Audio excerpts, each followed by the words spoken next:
जय श्री महाकाल। श्रीमद् भगवत गीता में भगवान श्री कृष्ण अर्जुन से कर्म के बारे में कह रहे हैं, हमें भी कह रहे हैं। श्रीमद् भगवत गीता अध्याय 2 श्लोक नंबर 47। कर्मण्येवाधिकारस्ते मा फलेषु कदाचन मा कर्म फल हेतुर्भु मा ते संगोत्व कर्मणि। भगवान ये कह रहे हैं कि कर्म करने में तेरा अधिकार है, लेकिन फल प्राप्ति में अधिकार नहीं है। तो ये लगेगा कि यदि कर्म का फल नहीं मिल रहा तो हमें कर्म ही नहीं करने चाहिए। लोग ऐसा मानते हैं। अरे नहीं भाई, कर्म करना तो ज़रूरी है। कोई भी हो, सभी अपने कर्म कुछ न कुछ करते ही रहते हैं। साधु हो, संत हो, महात्मा हो, उन्हें भी अपना कर्म तो करना ही पड़ता है। कर्म हमारा कर्तव्य है और कर्म किए बिना कोई भी नहीं रह सकता। तब करना क्या है? कर्म हम करते हैं कितने प्रकार के, मानसिक कर्म, शारीरिक कर्म और वाचिक कर्म। अब बात करें कि मानसिक कर्म कैसे होते हैं। हम किसी के बारे में सोचेंगे, गलत सोचे, कुछ भी सोचे, फालतू सोचे, अपने लिए सोचे, गलत विचार करें, तो ये भी हमारे कर्म बंध जाते हैं, अच्छे या बुरे। अब वाचिक कर्म, किसी को कुछ भी बोल देते हैं, मुंह में जो आया बोल दिया, कुछ भी अपशब्द बोल दिए, किसी के बारे में कुछ भी, किसी की बुराई कर दी, निंदा कर दी, ये भी हमारे कर्म है, पाप कर्म। तो हमें वाचिक अच्छे कर्म करने चाहिए। शारीरिक कर्म, शरीर का दुरुपयोग करते हैं, पाप करते हैं। शरीर से कोई भी पाप या पुण्य होता है। मंदिर जाते हैं तो पुण्य है, गलत काम करते हैं तो पाप है। तो शरीर से जो भी पाप या पुण्य होते हैं वो भी हमारे कहीं ना कहीं हम उससे बंध जाते हैं।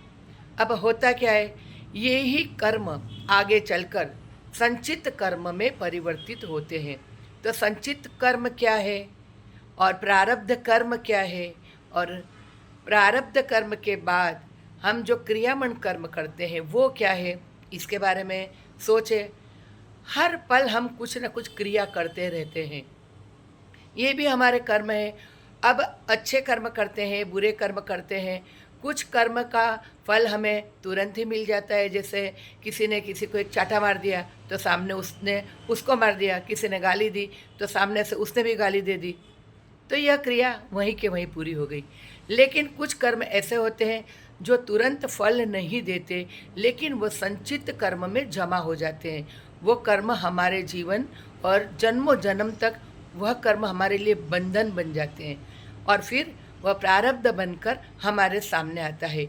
जन्मों जन्म के कर्म इकट्ठे होते हैं और संचित होते हैं, और फिर वो हमारे सामने आते हैं। तब हमें करना क्या है? हमें कोई गलत काम नहीं करना है, अच्छे कार्य कीजिए। संचित कर्म बनेंगे, जन्मों जन्म के पुण्य होंगे, तो हमें भी कुछ ना कुछ अच्छा ही होगा। इसलिए जो लोग आज सुखी है, पाप कर रहे हैं, गलत काम कर रहे हैं, लेकिन आज वो सुखी दिखाई दे रहे हैं, क्योंकि पिछले जन्मों के कोई ना कोई उनके ऐसे कर्म होंगे जो अच्छे किए होंगे, तो उसका फल आज उन्हें मिल रहा है।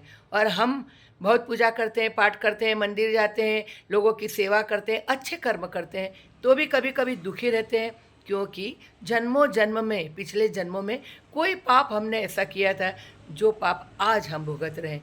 तब हमें करना क्या है? हमें अच्छे कर्म करना है, कभी भी गलत कर्म नहीं करना है। हर पल पल सोच विचार कर कर्म कीजिए, क्योंकि जो भी पाप कर्म होंगे एक ना एक दिन वह पूरे हो जाएंगे और फिर शुरुआत होगी अच्छे पुण्यशाली कर्मों की। तो जीवन में अच्छे कर्म कीजिए। अब होता क्या है, ये कर्म का सिद्धांत मनुष्य पर लागू होता है, क्योंकि मानव जीवन अनमोल रे, तू समझ ले इसका मोल रे। मनुष्य को ही लागू होते हैं।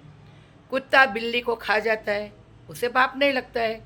बिल्ली चूहे को खाती है, उसको पाप नहीं लगता है। शेर शिकार करता है, उसको पाप नहीं लगता है। बकरी घास खाती है, शुद्ध शाकाहारी है, किसी को मारती नहीं है, लेकिन उसका पुण्य कभी भी नहीं गिना जाएगा।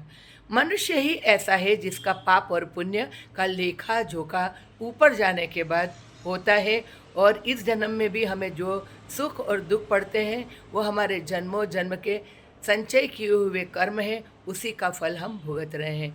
तो हमें ध्यान रखकर कार्य करना है, निंदा नहीं करना है, बुराई नहीं करना है, कोई गलत काम नहीं करना है, झूठ नहीं बोलना है, चोरी नहीं करना है।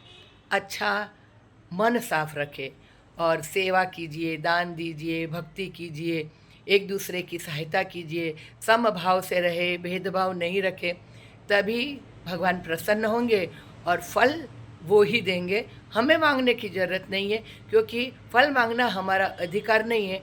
परमात्मा हमारे पाप और पुण्य को देखकर हमने जो भी भाग्य बनाया है, स्वयं ने बनाया है प्रारब्ध, उसके अनुसार जन्मों जन्म में जो भी पाप किए हैं, पुण्य किए हैं, उसका फल हमें मिलता ही रहेगा। इस बात का ध्यान रखना है। जय श्री महाकाल।